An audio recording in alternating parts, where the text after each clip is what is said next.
Je reviens sur un thème que j'ai peut-être déjà traité un tout petit peu, mais parfois je ressens le besoin de revenir là-dessus par acquis de conscience. À savoir que la demande de conversion est totalement différente du racisme. Dans le racisme, on ne demande pas aux gens de changer de race. Dans la conversion, on demande aux gens de changer de religion, de confession, mais précisément, on ne leur demande pas de changer de race parce qu'ils font partie de la même race.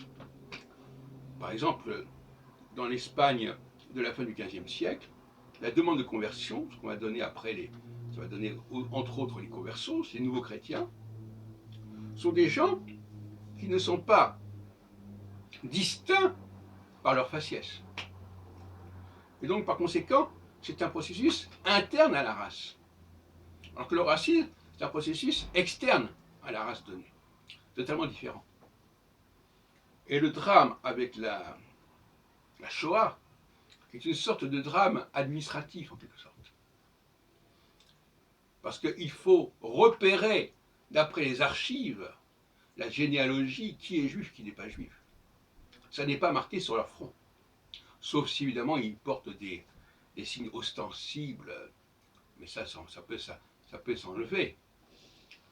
Et d'autre part, la Shoah a concerné aussi des gens qui étaient complètement christianisés, mais qui avaient effectivement dans leur généalogie des éléments judaïques. Donc, les Juifs sont alors à ce moment-là exclus de la race blanche, tout en faisant partie intégralement.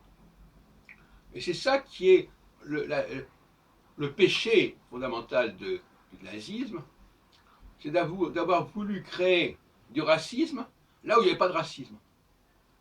Alors on a essayé de montrer qu'il y avait un type juif, un profil juif, etc. Enfin, tout ça c'est une plaisanterie, c'est une façon de raciser la question juive, alors que les juifs font partie intégrante de la race blanche. Et ils en sont même peut-être le fer de lance.